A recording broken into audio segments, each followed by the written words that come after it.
Captains of Industry, brought to you by Airtel. Now, he's known as the king of franchising. Kevin Hedderwick has earned his stripes in the marketing field. His career is predicated on what he calls humble beginnings as a shelf packer in a liquor store. He didn't allow that to deter him. He saw the bigger picture. Fast forward, and he's been COO of famous brands and currently the CEO of the company, and he's our captain of industry tonight. Thanks so much for staying with us. Now, you've openly spoken about your humble beginnings as you see them. No formal university training, no MBA or whatever. But you've been trained by the University of Life. Has that made it an even more challenging journey to the top? Yeah, it has, but I think even more rewarding. I think if you, I'm a product of two civil servants, and I always joke about the fact that all I have is a Boere matric, because that's about as much as you got when I was growing up. But I've been very fortunate to work for some amazing organizations. In the early days it was called Distillers Corporation, which was part of Rupert International, today called Distill. And then I don't have a formal MBA, but certainly I think I have one in terms of my 10 or 12 glorious years spent in South African breweries. I don't think there's a better business school anywhere in the world than SAB. And both of those organizations were learning organizations. So I think, it's up to the individual in terms of your ability to embrace and grasp the opportunities that we're given to you. And so I'm self-taught in a way, but not intimidated by MBAs or people that have degrees. And I've been very fortunate to have some very great mentors in my life, and I think that's made a big difference. We'll talk about that in a second. The reason I'm raising it, well, it's because you're open about it, but it has resonance with so many South Africans who, for just lack of financial opportunities, can't go to university. And we've created a society where we're saying, unless you have that certificate, there is a problem. And people like yourself, people like Bill Gates, people like Richard Branson are proving that to be enterprising, you don't need to do it. Do you find that you connect with people easier because of having had a bit more of a difficult run? Yeah, I think I do. I think that, we people of the type of people that you mentioned, I think what makes them different is that they're street smart. And I think that's very important to be street smart. I mean, we employ and have employed some academics, highly academic people. But unless you have an entrepreneurial streak in you, or and you're hungry, I think that's the important thing. Is that a lot of my success comes from the fact that I've been very hungry for success. If you come out of an environment where you've had to do without things, and you start to taste those things, you don't want to live without them. I mean, I think in the book that Raymond Ackerman wrote about grasshoppers jumping, or something, I can't remember the title exactly. I mean, they asked him, even at your age of 70, what drives you every day? And he was very open. It's the same thing, is that I wake up every morning and say, I know that I've been there and what I've got. I don't want people to take away from me. SAB as your alma mater, yep. your best business training. What were the fundamental lessons you learned there?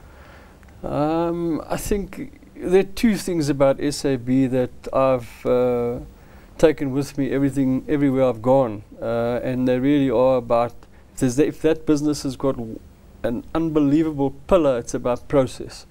And I think that in good businesses you have to have good process. That doesn't mean you need to become over bureaucratic, but you need to apply your mind to things, and SAB is absolutely about process. Is making sure that when you've done something, you've adhered to some sort of formal process in terms of gotten to an end state where you've gone through some type of formal process. And the other thing about SAB, and in that sense, I think their track record speaks for itself. It's about people. If you have great people, strong processes, and you overlay that with the one element of SAB that is absolutely woven into the fabric of that business. And bear in mind, I was around in the days when it wasn't a very competitive environment. I mean, SAB in my days, we had 94% market share. People used to call us a monopoly. We used to say, no, we're not a monopoly, we're a temporary sole supplier. And there was a big difference, because the thing that's woven into SAB is this wonderful thing called spirit of continuous improvement. So people, process, and an unashamed blind focus on continuous improvement. That focus on process, has it made you meticulous? Are you meticulous in the way in which you lead? I think so. I think the people that work for me will say that I suppose he tries to be a bit of a perfectionist, probably too too involved with the detail. But what I do believe in business is that if you're going to be successful, is that you have to have line of sight. I'm fanatical about that. I think that it doesn't matter how big or how small the business is you run, you need to have line of sight, because it's important to understand the detail, not necessarily get involved in it, but know what's going on in the detail. How much do you graft beyond Famous Brands, the monolith, in working day to day with these entrepreneurs who are also part of the stable, helping them, supporting them, mentoring them, sharing ideas, saying you could be doing this a bit better? Myself personally, yeah, I'm very involved in the network. I mean, a lot of them have grown with me. When I got to Famous Brands, the network was about 350 restaurants strong, 2 brands, Steers and Debonair's. So in the early days, I got to know, especially the Steers network, very well. I mean, I know most of those people by name. They know me certainly by name. And as we've acquired more brands, one of the things that I've always done when we've acquired more brands is, as soon as possible, is physically get out of my office and go and meet every single franchisee on their turf and say, well, this is who I am, this is what Famous Brands stands for. And I think that stood us in good stead in terms of forming relationships and bonding with these franchisees. One of the things that we have in our business, it's a platform called Talk to Kevin. And that platform is available to every franchisee anywhere in South Africa and Africa to be able to get on an email and talk to me about an issue that they might have in their lives. Now, normally in big businesses, you'll find that the hierarchy between myself and the franchisee would push back against that.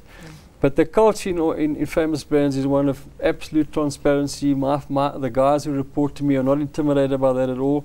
And so I think that, we live very close to our franchisees, because they're our business partners, and we ain't going to be successful if they're not successful. Are they able to talk to you openly? Are they able to say to you, maybe we shouldn't have gone into Nigeria when we did? Maybe we need to rethink that strategy? They wouldn't necessarily talk to me about what we should or shouldn't do in terms of countries to go into or brands to acquire. But they will certainly talk to me about the fact that we think that this menu is a screw-up, Kevin. Now, when you're not at Famous Brands, you're reading a lot of business books. Which is the one that stands out for you? In a business sense, I mean, I've read many. And I mean, in the early days, I was a strong follower of all the In Search of Excellence books that came out. But I think one of the books that I found exceptionally useful, and we use that even to this day in Famous Brands in terms of underpinning our own strategic planning process, is the book from Jim Collins about Good to Great. I mean, it's simplicity itself, but powerful in the same tone. What's the central thesis there? I mean, if you start right at the very beginning, it's about getting the right people on the bus and getting the wrong people off the bus. That's what he talks about in the book. I mean, it comes back to the Brewery model about people. And that's where you start in business, is getting the right people on the bus, and then to be absolutely focused in the Good to Great book. They talk about simplicity within the 3 circles, and making sure that once you've defined what the simplicity within the 3 circles is that you use that as the filter against every decision that you make in the business. And then once you've done that, is having a culture of discipline and not allowing yourself to get distracted. I think business today, successful business today, really is about focus. Getting the wrong people off the bus, is that easy in South Africa? Because obviously we're constrained by a lot of regulation and labor laws and legacy issues. Some people would say to you, that's why we don't want to invest in that country. You can't get the wrong people off the bus when you need to. I think if you've got the right processes in place, again, it comes back to process. And I mean, one of the things that we do in our organization is that there's a very strong culture of performance in the business. And how do you manage that performance is that everybody in the business has what we call a scorecard. And so that scorecard is agreed up front with every employee, and it doesn't matter whether it's me or whether it's the receptionist, Famous Brands, we all have a scorecard. And so there's no place to hide. At the end of the day, I mean, you're going to sit down and you're going to get evaluated. And we signed this off together, remember? So if you're not performing, we're going to have this conversation. You also love sport, and apparently as a youngster you played provincial soccer and you still exercise right now. I think, what are your most beautiful memories on the field? In the field of sport, I mean, I was very blessed is that I played football, and I was fortunate enough to get provincial colours in soccer, and so I suppose one of the kind of lingering memories was probably being one of the youngest guys, and it was a small province called Border those days, but I was at the tender age of 18, I went to my first, what those days called Currie Cup tournament, and being in the presence of some very, very senior players. So there I was as a very young man in the change room with some very, very big names in the game. So I'll remember that little tournament that we took place in Harmony in the Free State many years ago. And you knew right there, you know what, I might be onto something. There might be something inside of me. Yeah, again, being surrounded by people that are experienced and learning, and even on the football field, you know, learning from them. And again, even in sport, I've been very fortunate to be being associated with some very nice people. Your greatest mentor in life, who is that? I suppose in a personal sense has got to be my mother, and so she always believed in me, single-mindedly used to say to friends and family, like mothers do, I suppose, is that, you know, this boy's special. Yeah. And so she didn't live very long, but the words about this boy's special, I think, is something that's always kind of resonated with me. And along the way, in a commercial sense, I had the very great fortune of working with a guy like Raag van Rennen, who was my mentor in Distill, and then a gentleman who's retired from SAB now called Peter Savory. And more recently, I mean, the people that have had a profound impact on my life were the Alamandaris family, who's the family who are the major shareholders in famous bands today, and the most remarkable family that I've come across. What have they taught you? Because obviously your mother showed you unconditional love and believing in you. What is it that they've done for you? Alamandaris family have taught me about humility. You know, I mean, here's a family that been in the country for 50 years, working hard at trying to build a business, and along the way, I mean, today, I mean, you earlier referred to me as the king of franchising, which is very flattering, but I mean, that would never have been possible had I not had the fortune of meeting this wonderful family, and their humility in saying, you know what, Kevin, come into this family with us and help us unlock value for shareholders in the business. I mean, they are, I cannot speak highly enough about them and feel they're probably part of the family that I never had. I think on that poignant note, that's where we leave it. Thanks so much for being with us and sharing your stories. It's Kevin Hedderwick, the CEO of Famous Brands, who's just taught us today that, you know, you should never shy away from adversity, rather stare danger squarely in the face and say, I'm going all the way to the top.